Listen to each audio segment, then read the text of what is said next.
Asthma एक allergic disorder है। Allergic मतलब इम्यून सिस्टम जब हाइपर एक्टिव हो जाता है तब जो है अस्थमा होता है, ठीक है। जैसे कि पॉलन ग्रेन से कई लोग को जो है एलर्जी होता है, क्लियर है एकदम बात। जैसे कि पार्थीनियम आपको याद होगा, तो एक एलर्जिक डिसऑर्डर है। दूसरा बात इसमें होता क्या है, इसमें जो ब्रोंकाई होता है ना, ब्रोंकाई एंड ब्रोंक्यूल, उसका नैरो हो जाता है। नैरो मतलब उसके मसल्स जो होते हैं, ये जो मसल्स हैं मान लीजिए, इनके जो मसल्स होते हैं वो कंस्ट्रिक्ट हो जाते हैं, जिस वजह से सांस छोड़ने में दिक्कत होता है। नॉर्मली हम सांस ऐसे छोड़ते हैं, लेकिन सांस इसमें छोड़ते वक्त ऐसे आवाज़ आता है इस तरह का आवाज़ आता है सांस छोड़ते वक्त। क्यों? क्योंकि इसका जो ये जो ल्यूमेन है वो नैरो हो जाता है, जो रास्ता है वो जाम हो जाता है, नैरो हो जाता है, पतला हो जाता है, क्योंकि स्मूथ मसल स्पाज्म हो जाता है, उसमें कंस्ट्रिक्शन आ जाता है। क्लियर है एकदम बात? Yes sir. तो सांस छोड़ने में दिक्कत होगा। और इसमें व्हीजिंग साउंड वेरी इंपॉर्टेंट, इसी पे सवाल आता है हर बार। और ये जब भी कोई एलर्जिक डिसऑर्डर होता है तो IgE एंटीबॉडी बनता है, ठीक। और IgE एंटीबॉडी जो है मास्ट सेल पर काम करता है और हिस्टामिन निकलवाता है, और यही सिम्टम के लिए रिस्पॉन्सिबल है अस्थमा के। क्लियर है एकदम बात? Yes sir. तो क्या देंगे? एंटी हिस्टामिन दे दो। क्लियर। दूसरा डिसऑर्डर जिसको कहते हैं एम्फाइसीमा।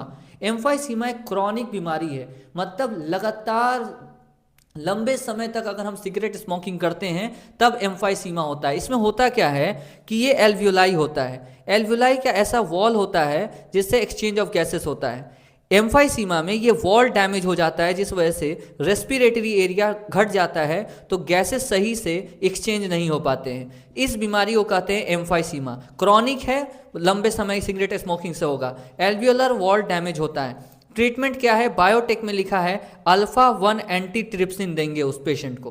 क्लियर है एकदम बात? Yes sir. नेक्स्ट आता है occupational lungs disorder. Occupational lungs disorder का मतलब होता है ये किसी व्यापार से रिलेटेड है। जैसे मान लो तुम देखे होगे अपने घर पे कि कई बार जो है कुछ मजदूर आते हैं, धूल में काम करते हैं, सीमेंट में काम करते हैं, है कि नहीं, और वो सीमेंट का डस्ट उनके अंदर जाते रहता है। या तुम शीशा के दुकान पे कहीं गए होगे, शीशा कट रहा है, उसके अंदर सिलिका जा रहा है अंदर, तो अंदर जाने से क्या होता है, लंग्स की फाइब्रोसिस हो जाती है, मतलब लंग्स की हार्डनिंग हो जाती है, उसमें फाइब्रस टिश्यूज बन जाते हैं। फाइब्रस टिश्यू का बन जाना फाइब्रोसिस कहलाता है। इससे कई बीमारी होते हैं। इन बीमारी को क्या क्या कहते हैं? जैसे सिलिकोसिस, सिलिका के डस्ट, कांच का अंदर जाना, एस्बेस्टोसिस, सीमेंट बार बार अगर अंदर जा रहा है लंग्स में, तो न्यूमोकोनियोसिस, कोयला के जो है खदान में अगर आप काम कर रहे हैं तो ये बीमारी हो सकता है।